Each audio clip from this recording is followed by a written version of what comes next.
And we're live. All right. What's up, Jody? Hello. All right. We're going to talk about the topic today is renovations. Cool. I love that topic. Renovations, because I'm in the midst of it. And Jody has a guy who came by yesterday, so we'll talk about that. We were just off camera talking about it shortly, so I'll fill you in. But yeah, first go to coreteamhawaii.com. As always, go to the very bottom, fill out the contact form. You have buying needs, selling needs, anything real estate that we can help with, fill out this contact form. Sunday through Thursday, my assistant standing by to give you a call. On Friday and Saturday, we try to do it right away as well, but we'll definitely get back to you. And we as always, we have some safe surveys, some feedback from our clients and stuff. Clients who are either active or heating up or just closed, something along those lines. So basically, like intra process reviews, people who are working with us in the moment. So we have some of those to share, but yeah, let's talk renovations. You did your bathroom, yeah, like a couple years ago. Mm-hmm. Yeah, and Casey did it. Fujishige, Yes. yeah, Casey Fujishige. And what? How it came out? So So awesome. good. So Amazing. good. Yeah. Awesome. I mean, it's like a very custom Yeah. because it was a unique space. Mm-hmm. And it I don't know why, but they had it as like a tiny stand-up shower and then like a huge changing room. Oh, the previous people. Yeah. A Like tiny stand-up shower and then a huge. a huge Oh, so you had a lot of square footage, but it was just all being used for nothing. yeah.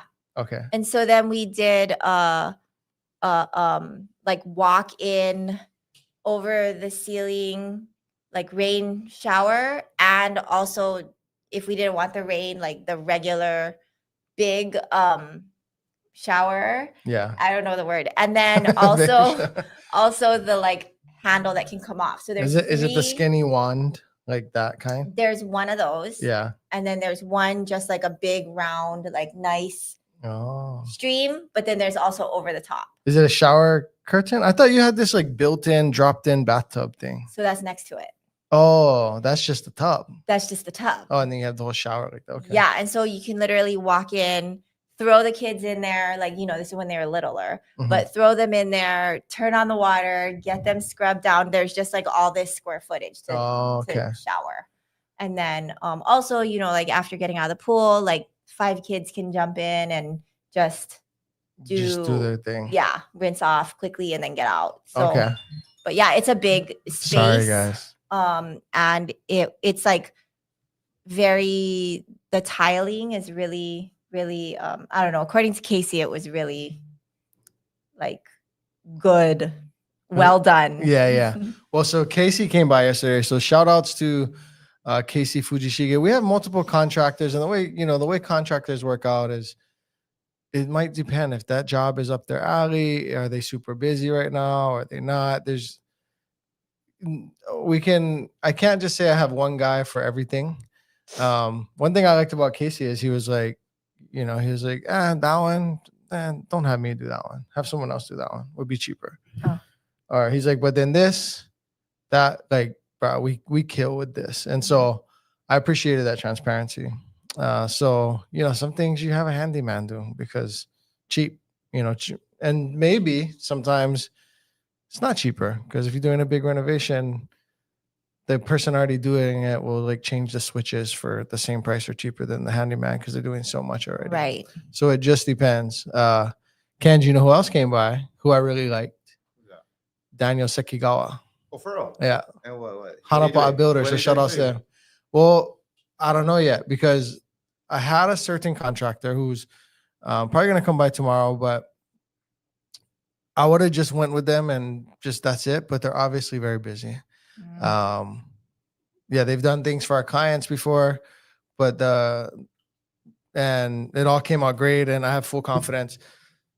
But it seems like they're very busy right now, so I ended up in the meantime getting a few other quotes and estimates, and so yeah, I underestimated it when you're moving. Wait, I want to say too, we'll talk about how renovations affect resale value to give you that real like real estate dope, but I underestimated. I was like, I'll buy the house. I'll pay for movers. I'll have guys renovate. It'll be simple. It's never simple. Never. Like moving is not stress-free.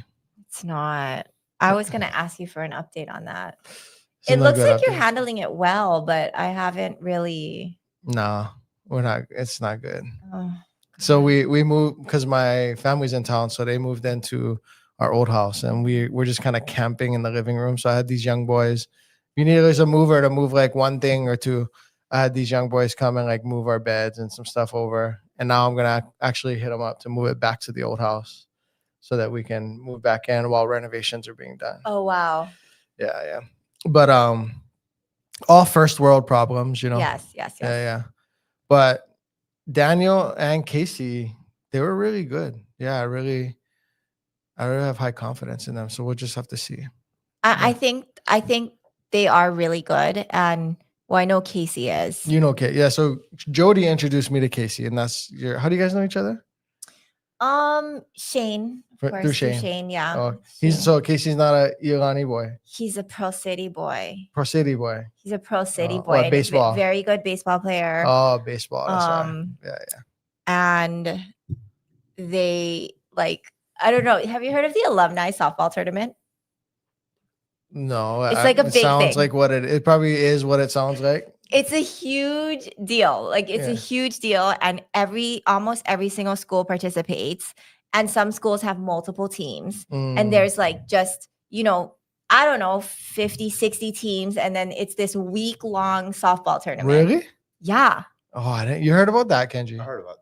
You heard about Yeah, it? it's huge. Yeah. It's huge. And there's people go there, I mean, for the whole week, and they're taking off and everyone is there. There's music, there's food, there's just like it's just this huge deal. And just funny little shout out is that since Casey has kind of taken over his Pro City team, I think they're like back to back champions or something. Really? Yeah. And before, of course, it was like St. Louis. Campbell had got in there a couple because there's some good like old baseball players. Yeah. But anyways, these are all like real athletes. Okay. So they played baseball for Pro City, for Campbell, for whatever. Yeah. Yeah. Okay. And it's this huge thing, but he also coaches a youth team that he's brought up, and he used to coach my son. Okay. And that he's brought them up since they were 5 years old, and now they're 14. Okay. Like 13, 14. That's how long he's been with them.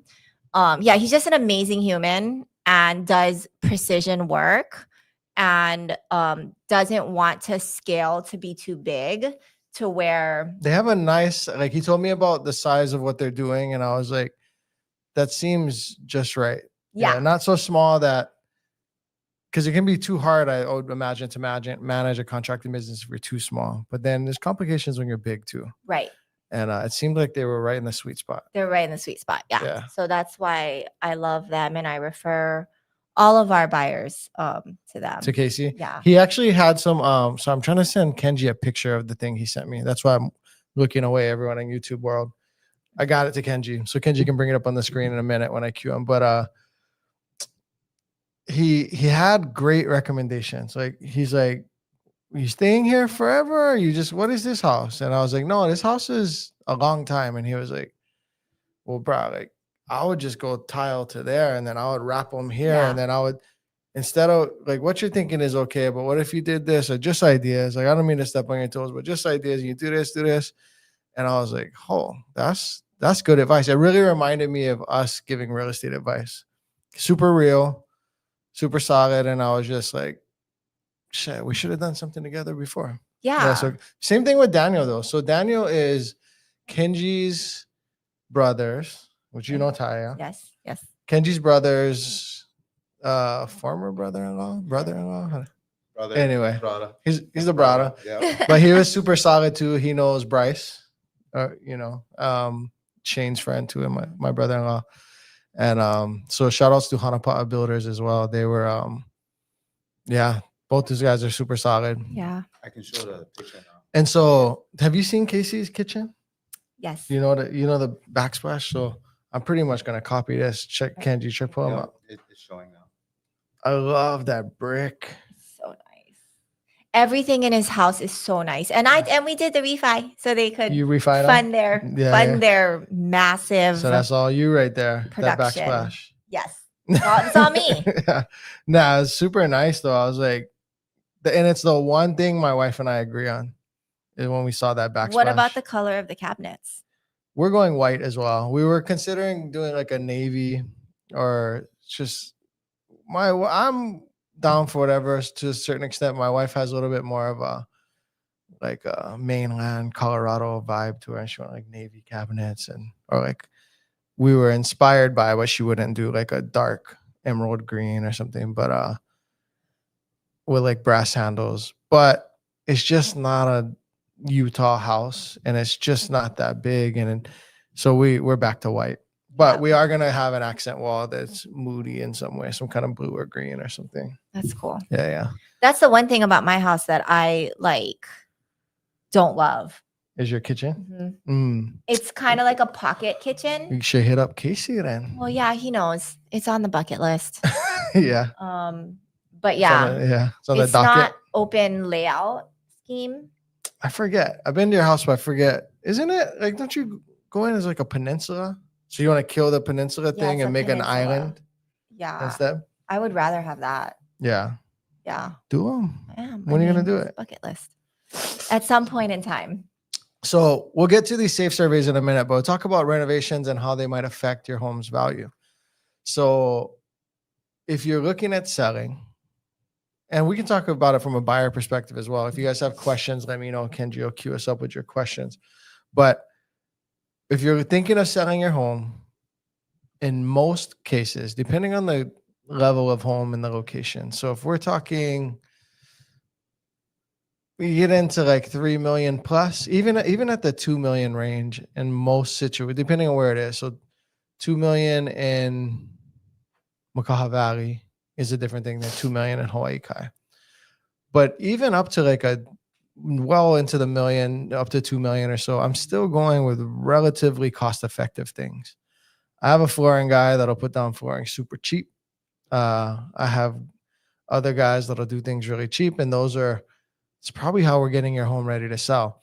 And great example, we went to a home in Mililani recently, and they're like, well, we're planning to do these things. What else should we do? And ideally, because they have this, you walk in, one of the things is the flooring's running this way instead of that way. And so one of the things I would do, and the flooring's like an older, dark, like red cherry, like something from the 90s, maybe even 80s when laminate was new kind of thing. So we would want to lighten up the floor with a lighter vinyl plank. You get it for like $3 a square foot. Have a guy that'll install for $2, maybe $3, around $2 a square foot. So $5 a square foot. If there's 1,000 square foot of flooring, you're doing about $5,000, and that would be super, super worth it. Also in that home, some paint, some light fixtures. The light fixtures, less than $100 a piece. And you've made a huge difference to this home.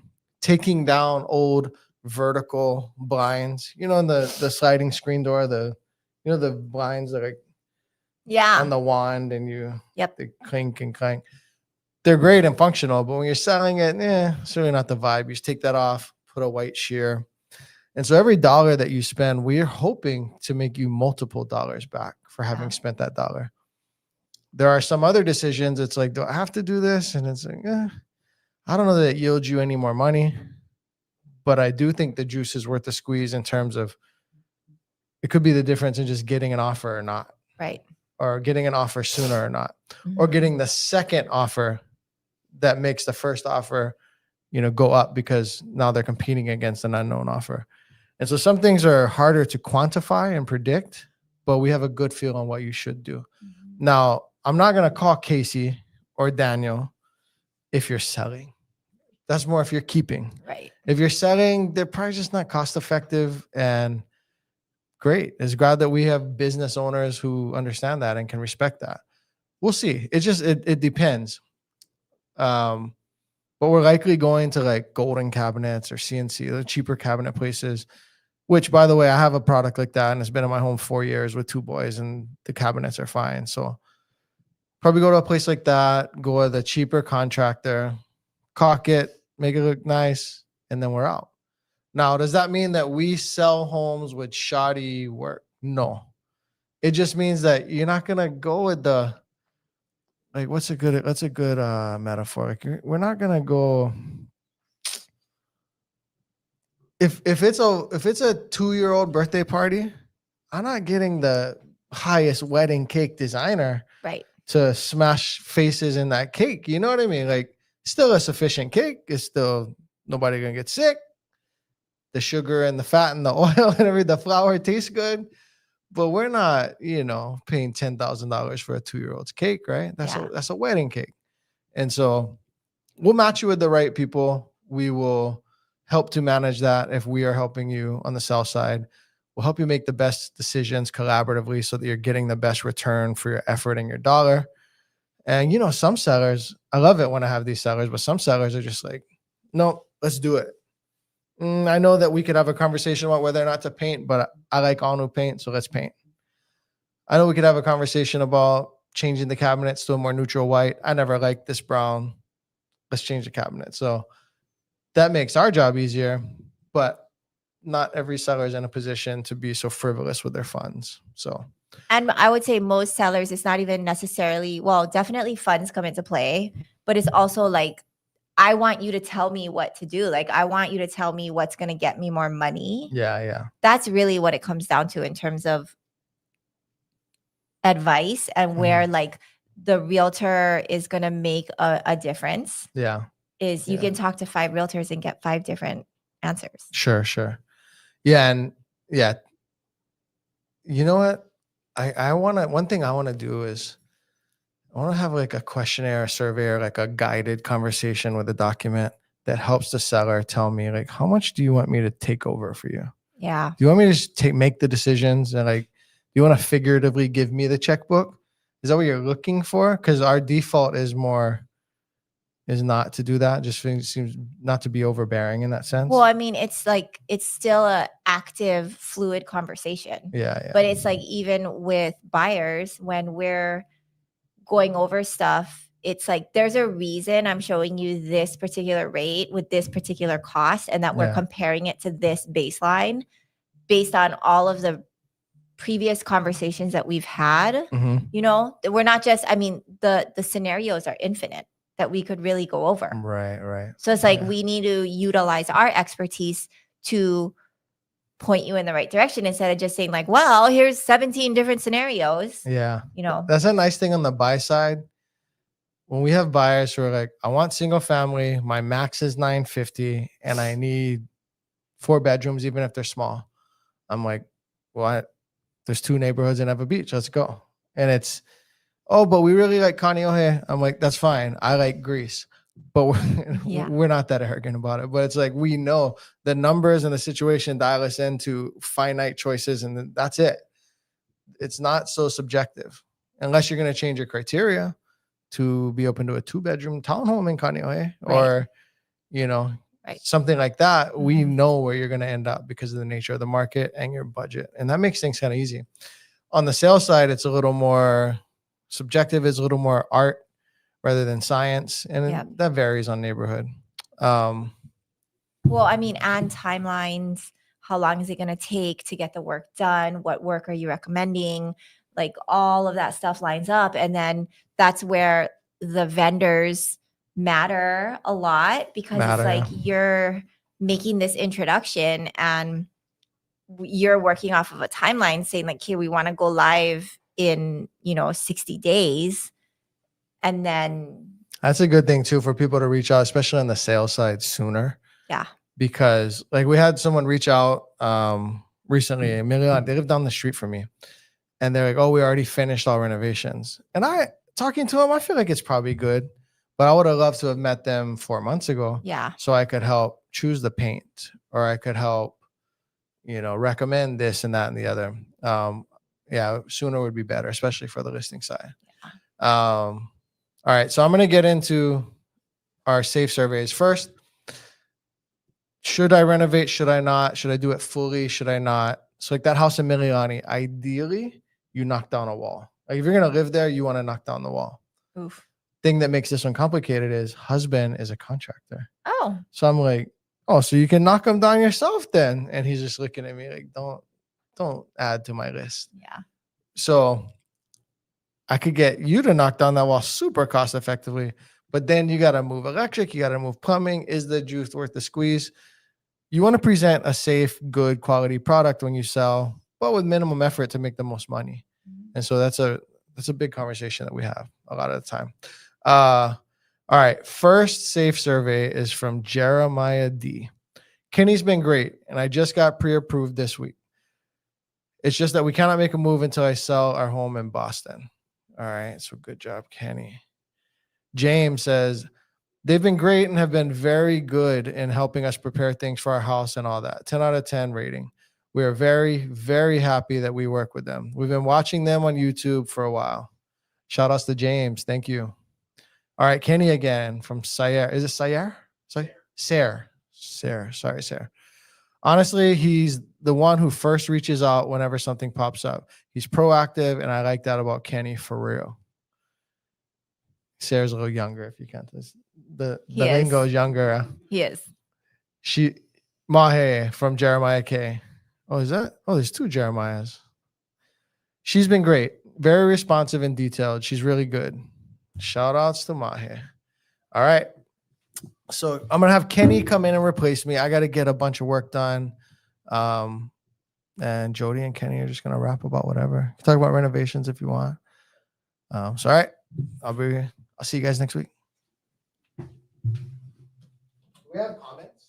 Questions? There's a couple. Yeah. Any require me? Steven No. Not really. Okay. Yeah. Good. All right. Go for it.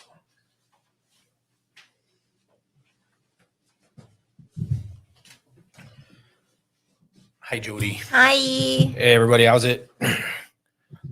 I'm happy to be back in the seat for a minute. Jeremy, thank you for the shout out to Sarah as well. Whoop, whoop. 2 Jeremiahs, but Jeremy goes by Jeremiah. D goes by Jeremy. So, Yep. And thank you for being a good connect on that and getting them ready to roll. And Sarah's getting closer. Yeah. Getting closer. Sarah was just a long close Well needed, though. by design. By design. Timing, travel, cross country, then Mhm. cross the pond, if you will. Yep. The Pacific pond. Yep.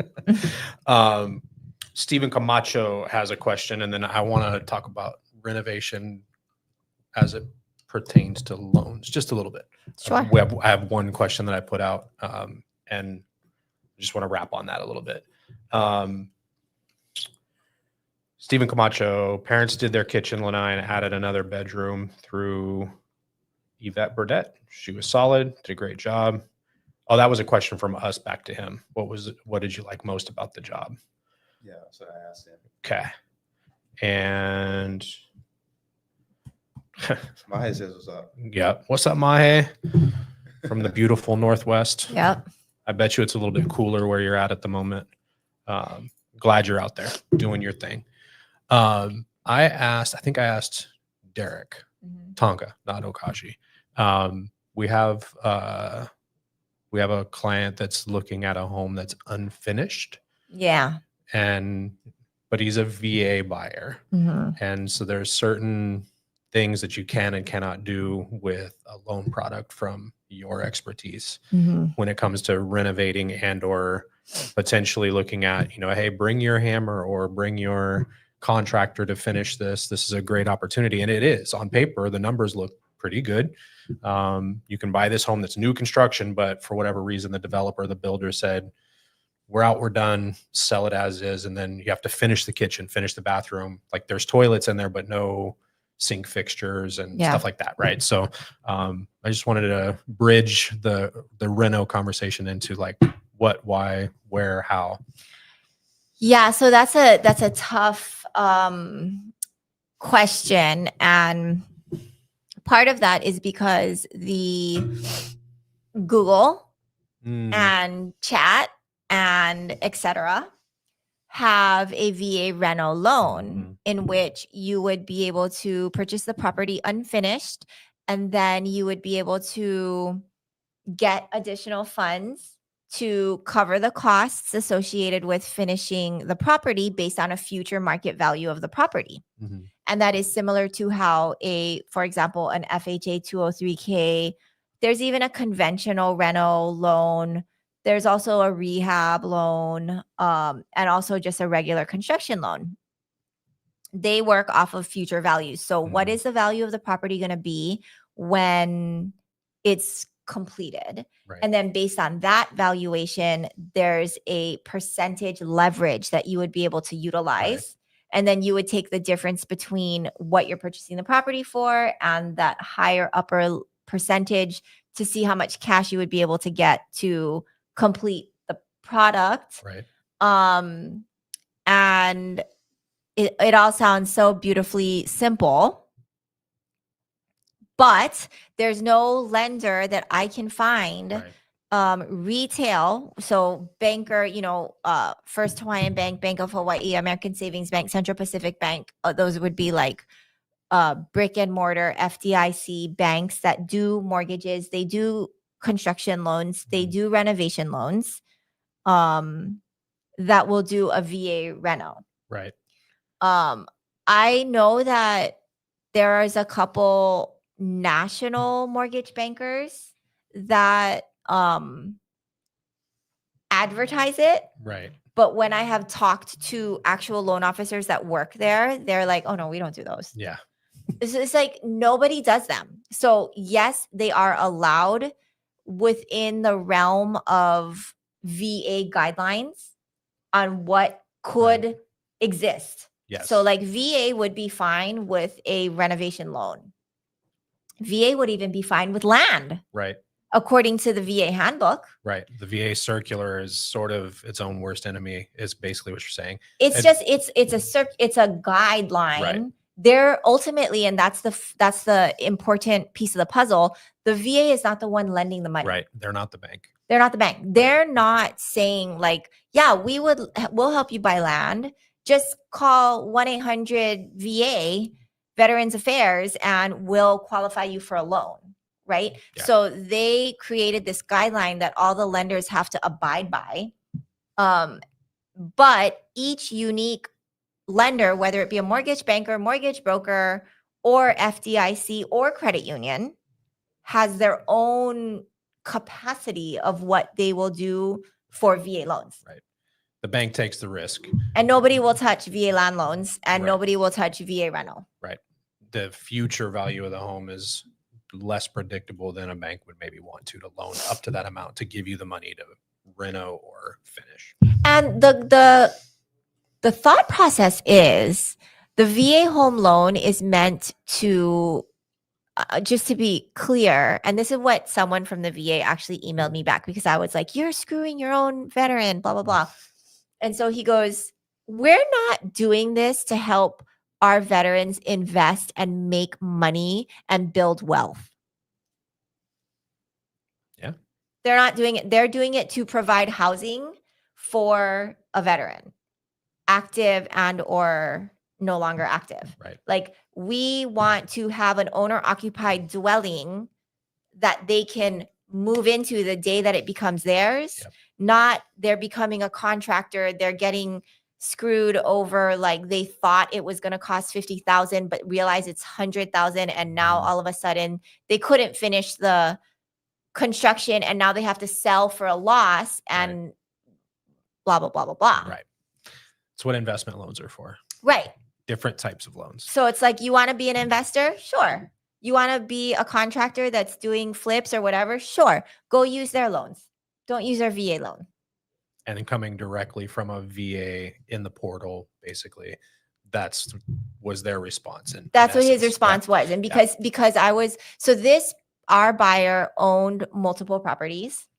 And the thing is that even though he had completely paid one of his properties off, so it was free and clear, it was no longer utilizing any entitlement because there was no loan. Right. So there's nothing to back as a VA. There's no guaranteed VA backing when you owe $0 on the property, right?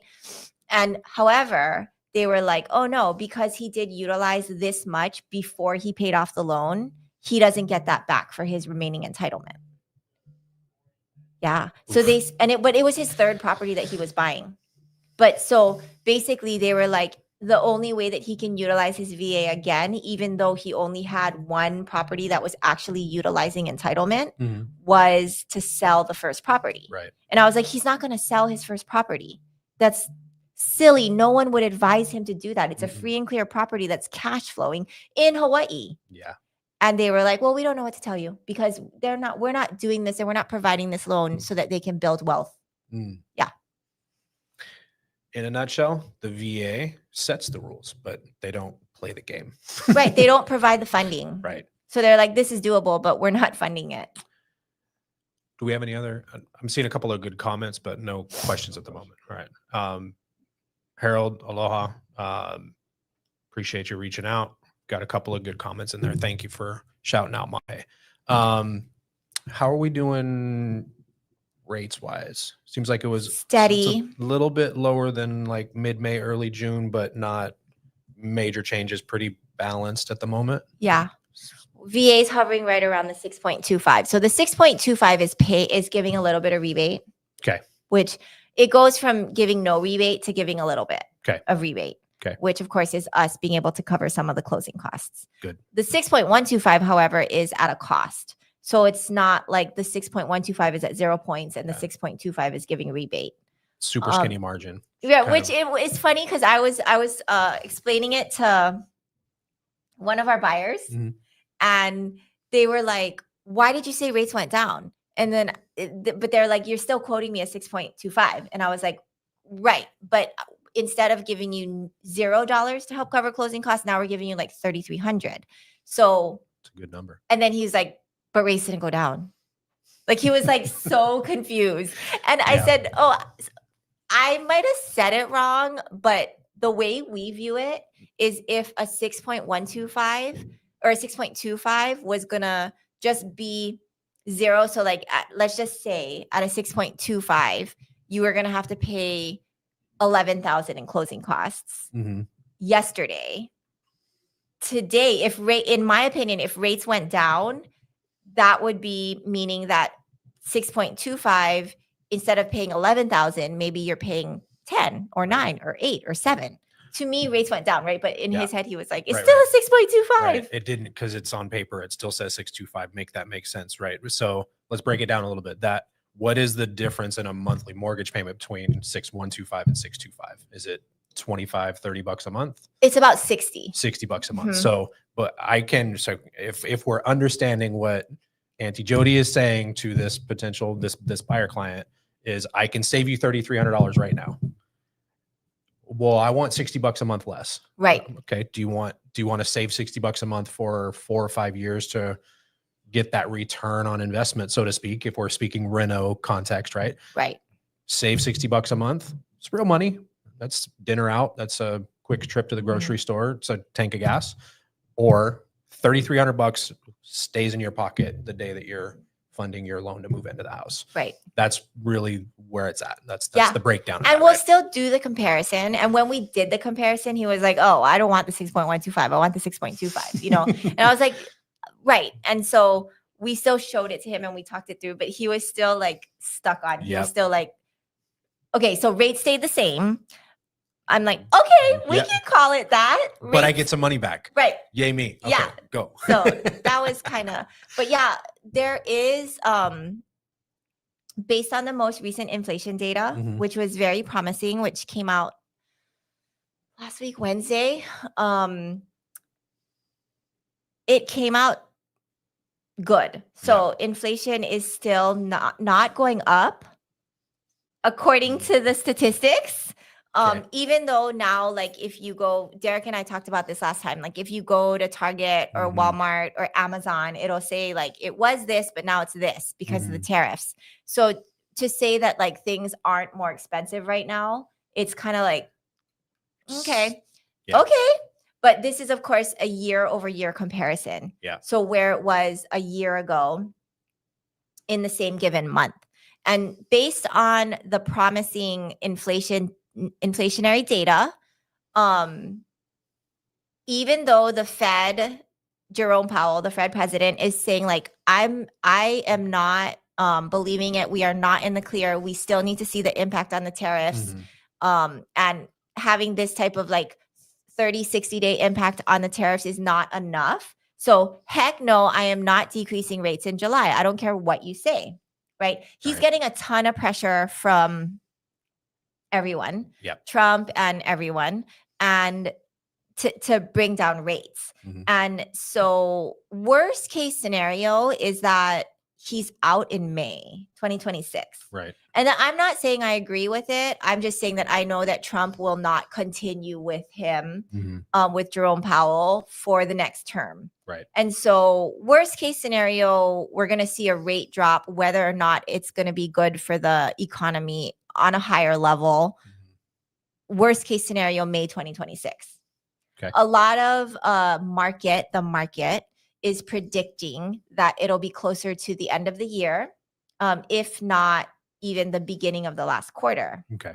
So within the next 3 to 6 months is Mhm. more predicted Yeah. by the crystal ball. Yeah. Fair. The market. And the other thing that's happening as we speak is that the cost of the liquidity, the cost of money, even though Mhm. it's not the overnight rate, which is Mhm. that's the rate that the Fed controls, but the cost of the liquidity is going down. And so as that happens, banks can go ahead and make money a little bit less expensive in the real time, real Right. time. Right. Yeah. Okay. And that just means it's not quite as expensive to borrow. Yeah. And not that we want to get into a car conversation, but I'm seeing that in the car industry. My mom's about due for another car, and Mhm. APR on car loans seems to be coming down. Yeah. And that might be more of an inventory issue because tariffs are making the cars more expensive, so inventory is sitting. But I think that there's a little bit of parallel to that. I also think it's easier to make those types of loans less expensive, shorter term. Right. Yeah. Because it's 5 or 6 years, not 15 or 30. Yeah. Fair. It's a great breakdown. And I think good outlook. Yeah. To bridge that into refi considerations. We're not there yet, but maybe end of year for people that bought earlier this year. Yeah, definitely. Yeah. Like we're getting all of our ducks in a row for that. Yeah. We're organizing our metrics on who closed at what rate and who should be getting called at what prevailing market interest rate compared to what they closed at, and just kind of getting lined up for that. Good. Yeah. Good. We love that. It's sort of cooked in with you helping represent a lot of our clients, that there's a proactive search and Oh, yeah. readiness for making that call when the time is right. Mhm. Whether that's VA Streamline or just a good old fashioned conventional refi, because it Mhm. makes sense and we can save X and it only costs Y. And so Z, let's roll. Yeah. Super duper good stuff. Nicholas. Nicholas. How's it, Nicholas? Bacchus. That's my kid's soccer coach's last name. How much higher is a mortgage in Oahu as opposed to renting? I know it's probably different in different areas, but generally, okay. Great question. It is, for the most part, going to be a little bit more expensive to own a home in Oahu than it is to rent. So there's a little bit of understanding there. Whether you're doing like a VA loan, generally speaking, is 0 down, but a better interest rate than a conventional loan. But conventional loans at a low point, 3.5-ish to 5%, or the cookie cutter of 20% traditionally, cash down on a conventional. So higher rate on conventional loan, but more cash down required. The mortgage payment maybe comes out to looking roughly the same. I'll use my home as an example. If I was to rent my home out now versus my mortgage, and I bought in the worst or the best time of real estate market in Oahu, depending on which side of the fence you're on. I love the rate that I got, but I really was low key jumping off a cliff, worried about what we paid for the home because we had to fight for it. We bought during COVID. April 2021 is when we closed. Under 3%. So we've got a great mortgage payment. It's like just under $5,000 a month. I could rent my home out for about $4,000 to $4,500 if I really wanted it to be occupied and I was a nice landlord giving somebody a good little bit under rent market rate, and just always keep it occupied. $4,000, $4,250. So I would be losing $500-600 a month, something like that. But am I losing that or not? Like somebody's paying my mortgage except for $750 a month to hold that $1 million asset, right? Mhm. And so I generally will use an example like that to just say yes. Now, why buy versus rent? Buying puts you into a solid position. You have a payment that's good for 30 years. It's not going to change unless you affect it with a refi or something of that nature. Renting generally goes up somewhere between 6, 8, 10% year over year. Landlords are generally pretty good about it, not gouging their tenants, and wanting to keep the home occupied. That said, they're not going to generally take less than market unless you've just been in there for years and years, or it's a friendly deal or something like that. It is important to note you have a savings account in the equity that you're building when you buy. And so if I'm renting a home for $4,000 a month versus owning it for $5,000 a month, am I actually putting $1,000 away every month? Usually, no. We're not built that way. Right. It's the extra $1,000 a month is going to go to an extra dinner or a vacation or an event, right? A game, a concert, something like that. And so we lean towards saying buying is a better long-term decision than renting, but in case-by-case scenario, sometimes it's smart to rent for a year. There might be some financial planning that needs to happen, things like that. So to really just quickly answer the question, Nicholas, and giving some detail to everybody else as well, yes, it is cheaper to rent than buy here, which is why from the investment side, from the early conversation from today's live is renovation and is the juice worth the squeeze? It's just a little bit cheaper to rent here than it is to buy. Ultimately down the road, you'll make more than you can save. So I'm not saying that it's smarter to rent than buy, but in most cases, if we have two houses the same, I want to rent or I want to buy, renting is going to be less per month than the mortgage payment. And that's really what Nicholas's question is. But I would say it's more than a little less. Yeah. So it's not a little less. Break it down. So it's the mortgage payment. So Kenny's making the comparison based on like a sub 3% or a Right. 3% interest rate. Rates are not 3%. So that $500 delta is going to be optimistic. Yes. Yeah. It's going to be more. 3 years ago, that same conversation I was having as I was learning the craft, my home would have only been rented for $3,300, $3,700. Yeah. And so it was a $1,000 delta. So you're 100% right.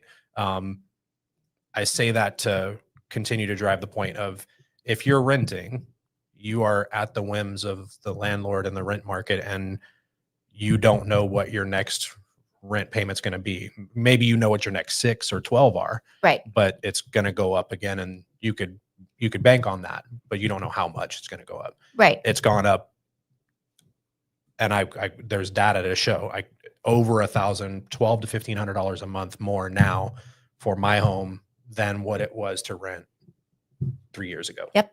So yeah. So I mean, rent is on the rise, period.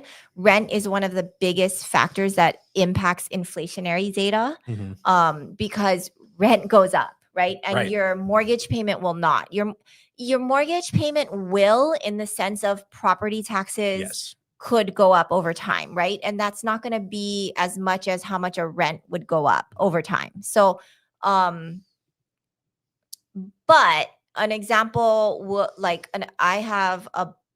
we are working with buyers that we're going to buy the property that they're renting. So they're paying like $4,000 a month in rent, and their mortgage, and again, they're doing minimum down payment, but their mortgage, their VA actually, so they were doing 0 down, was going to come out like closer to 6,800, and they were like, why would we do this? Right. And I'm like, then we talked about appreciation over time. We talked about how much the house will be gaining in value based on given assumptions on market appreciation. And we talked about also looking at properties that were going to be closer to what they're spending in rent. Right. And so they were like, why would we move out of this Right. when we can just rent across the street or down the road for similar, Mm-hmm. or move into like a 2-bedroom townhouse, you know, with an 800 HOA. Yep. And I was like, again, it's like, it has to do with the future value of the property. It has to do with like, can you make the necessary sacrifices, and do you see the value in owning asset? Right. And they do, and they did, and they want to desperately own property. Mm-hmm. And I'm like, okay, so either you don't have to move, you qualify, you get to buy this house that you've been living in for XYZ. And they're like, well, all this stuff has to happen to the property. They need to do this, you know, we know everything that's wrong with the property, da, da, da, da. I'm like, right, okay. And so, or you can look to buy another property, because you know, they have to get out in like 30 days. Ooh. They like sat on it for like 3 months and did nothing. And then now they're trying to like scramble. Ouch. And then I'm like, or go look at the new builds, go look at the other resales, go look at this price point, and then also go look at a lower price point and see if it's something that you can deal with. Like if it was up to me, I would have you pick the lower price point and be comfortable monthly, because you know you can realistically afford that monthly payment, and you're still buying an asset, you're still investing in yourself. Right. And they were like, okay. So they ended up getting into escrow on a townhouse. Okay. But it was a lot of like, they were mad, you know, like they were like, this doesn't seem right. Like you're trying to make me pay almost $7,000 for something that I'm renting, you know? And I'm like, yes. Yeah. Yes. And that's the contrast of context from a 3% rate to a 6% rate. Right. And where that change is based on current market information. Rent is always going to be moving at a faster pace going up. If rates go down 0.25%, 0.5%, 1%, I don't know if I even want to wish that. That would make the market. Yeah. Okay. I wanted you to say not that. Right away. We would all love to see that happen. But prices end up freaking out, and I don't know that it ends up being a positive thing for the market. You probably end up with the same mortgage payment, because prices, especially in Oahu, react very, very quickly to a rate decrease. Yeah. And it's funny because how it ended up happening was that everyone that's like, well, rates went up, so prices are going to come down, so I'm going to wait for that. That didn't happen. Right. But if inventory went up, right, homes are sitting a little bit, and then there's still people that need to move. So this thing sits for 30, 60, 90 days, and then the next thing comes on the market, and then the next thing comes on the market. But prices haven't really, maybe 5% ish, month over month, year over year. They go up more dramatically than they go down. Yes. It's a stable, steady market, which goes back to the point of smarter to invest and own an asset here. Even if it's a compromising, downsizing situation, it doesn't have to be a forever home. If you know you have to get out using this scenario, better not to go back into the rental loop. But that's a hard cycle to break. Yeah, it is. Because I mean, some people, they're like, I mean, I have 5 kids. You're not going to tell me to squeeze into a 3-bedroom townhouse with no yard, or, you know, a small yard or whatever. I get it. Yeah. Then will you go west? You know, like, I'm like, well, sea country, will you at least go look at them, you know? But that's kind of, I just wanted to make it clear, like the delta is a little bit bigger. True. And Michael Lotta has more of a comment, but it's a strong one. 7% mortgage rate is 50% higher than rent in a 3.2 in EVA. Rates need to go to 5% for appreciation and opportunity cost on down payment to balance out. Pretty close. I would say it seems like this assessment or this statement is based on if I'm buying something and I want to buy my mortgage payment into a rental monthly cost, Right. roughly 50% down. Which I don't think, I don't think that should be the goal. When Right. we're talking to buyers, we're not, yes, I understand you'll probably want to upsize in the future. Right. And yes, in an ideal scenario, you will not sell and you will somehow either utilize the equity earned as a down or save or what have you. HELOC it. And be able to buy Yep. your upsize and rent your existing property. That's the like ideal situation. Mhm. But I don't think that decisions to invest and to purchase your primary residence should be based on making sure that you can offset your mortgage with what you would be able to rent for. Agreed. I think it's a decision to be made when the next family dynamic situation is happening, new job, a new baby. I mean, it's change smart to in this understand situation. it. Sure. It's smart Sure. to understand it. Like, so out of curiosity, what could this rent for? Mhm. Right. And then in the future, if rates go down and I refinance, let's compare that refinance to what we could rent it for.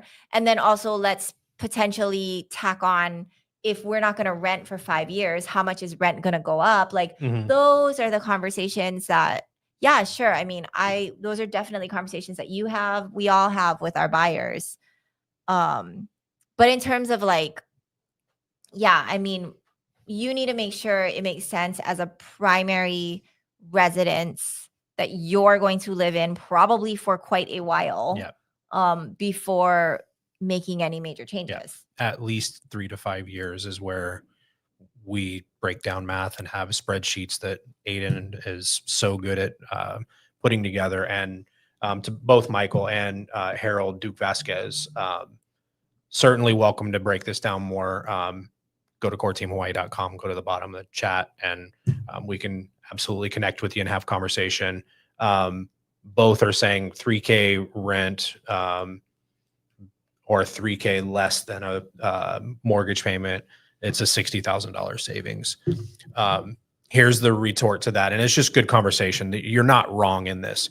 I might argue a little bit to Michael, just in good conversation, that a 3-bedroom, 2-bath in Eva is going to rent for more than $3,000 a month. There's some caveats there depending on which neighborhood in Eva, but for the most part, a 3-2 in Eva should be more like 35 to 4 if it's in good condition and in an area that most 3-2s have a garage. So if we're talking townhome in Ho'opili versus a smaller single family 0 lot down in Hawaiian, there's going to be differences. So that's where the caveats are. The home is going to appreciate. Let's just take a $800,000 home at 3% year over year, which is a very modest, conservative appreciation number year over year. The 10-year average is closer to 5% of appreciation equity that you're building, making your house your savings account, right? At 3%, that's $25,000 a year. If you're renting it for 2 years, you've made $50,000, and if you're renting it at $3,000 a month, you've paid $60,000 a year, and that netted you nothing in return. If you're paying $6,000 a month, that's the $60,000 delta, it's actually a $36,000 delta. The home made you $24,000 year over year in this scenario, and so you're really only at a net negative of $12,000, but you're still holding this asset, and it's continuing to grow.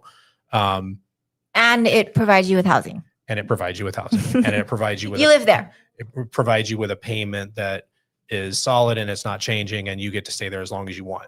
A portion of one of those comments was, but if the HOA or the maintenance fees go up, I can just dip and go find something else that's hasn't gone up. True. You do have some freedoms as a renter to say, hey, I'm not going to re-up and I'm going to get out because I don't like the neighborhood anymore. And I mean, that's a huge point. Yeah. There's no argument to that.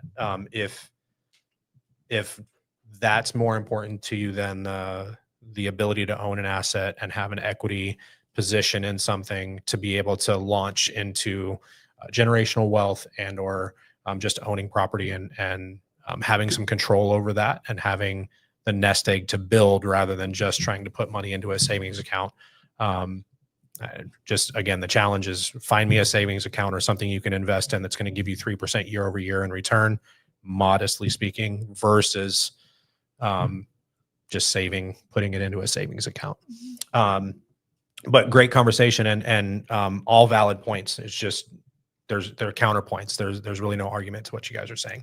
Do we have anything else? No question. It's nicer to own, just hard to do it. Finances are tight, 100%. I don't think there's anybody in the room. If I ask the question, whose finances are tight right now? Who's getting tighter right now? Yeah. Okay. So thank you for the chat, Michael. Appreciate that. Do you have anything else you want to touch on? No, not really. Okay. Kinj, do we have anything else we want to cover? We're all good. Yeah. All right, guys. Thank you for joining us. Thank you for being active in the chats. And Nicholas, one last one, potentially, but that 4% doesn't also give you a place to live. You also can liquidate at the touch of a button, whereas with a home, it is not as easy, meaning you probably won't sell when time's tough. The 4%, doesn't also give you a place. What you're saying is realizing the equity position and selling so that you have proceeds in hand, tangible. Fair point. Homes are still selling well. It's about marketing and being priced in the right way. And maybe shameless plug, go to the bottom of the website and connect with us, and we could show you how we're having pretty good success in being able to sell in tough times. I think it's actually a pretty balanced market at the moment. Rates are a little higher, but buyers are still very active. Yes. How are applications going? Just to drive the point. Yeah. Applications are steady. Interest is steady. And like last week was a very busy week. I think we had 6 accepted offers. But we had 11 submitted. Yeah. That means 5 people got beat out and or what have you, to where sellers had options. Right. And for whatever reason, they didn't work with us. Yep. And I think for one interesting one that I just heard about today was and it's interesting. It's such an interesting psyche for a buyer. So they submitted the offer at $755. They got countered at $810. Ooh. Okay. That's a tough counter. It's listed for $830. Okay. And they were then aggressive to start. They countered back at $765. Okay. And the seller countered back at $800. And the buyers bowed out. Interesting. I was like, wait a minute. Wait. Let's, and now they kind of want to resubmit. So to them, they're like. So it's active on the market. The counterback wasn't because there was other competitive offers. They countered anyway. Right. Okay. Sellers, in this case. Got it. Okay. So it's not in escrow. That is interesting. So they denied the counter, or what's the technical? Just refuse and move on. Yeah. You can actually do we're not going to accept. Yeah. So they were like, no. Decline. And then now they want to resubmit. And they want to start the bid a little higher. But they're pretty much going to be happy with a certain figure that's not that much lower than 800. And I'm just like, do we really want to lose it over? Let's keep going. We're so close. Yeah. But that I was, and I was showing them the numbers. I was like, it's only this much more a month. Are we sure we want to just kind of throw in the towel? And they're like, yeah, let's throw in the towel. And then now today they're like, let's resubmit. So I was like, oh, okay. Interesting. Yeah. So yeah, the market isn't as tough as it might seem out in mainstream media. In other places on the mainland, it definitely is. For sure. And again, I'm speaking just to Oahu, and we're a much more stable. We react up when rates go down, prices go up faster. When rates go up, prices go down much slower than most of our mainland. And we have good networking systems. We have plenty of referral agents all over the mainland, and things are definitely tougher out there than they are here. But I would just say, it just, again, it drives home the point. Rent gives you some freedom to move around if you don't love things, and to each their own, case by case scenarios. But owning an asset here in Oahu is, I mean, it's been my best investment thus far.